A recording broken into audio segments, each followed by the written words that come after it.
If you own a Ghost blog, did you know that your posts and pages are publicly accessible? It doesn't matter if they are in private or draft mode, they can be accessed. I discovered this issue accidentally when I was looking into my Google Analytics and found the weird URL, and then I tried it in incognito mode. So no login, incognito mode, and I thought I found a security leak. And normally I contacted Ghost support and got the reply that it is by design.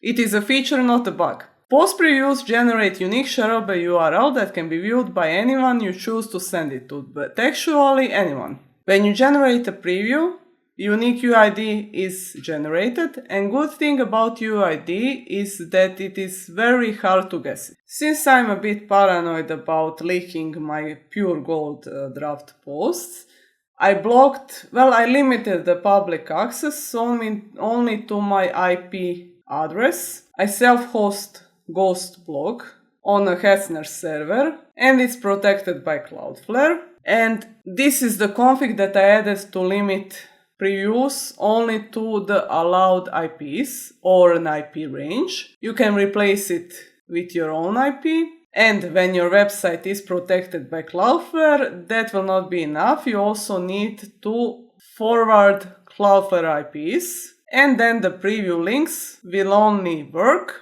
for the IP range that you set it for. So to sum it up, Ghost treats preview URLs as shareable links that are not secure, but they are very, very hard to guess. If you don't want it publicly exposed, you can lock them down at the server level.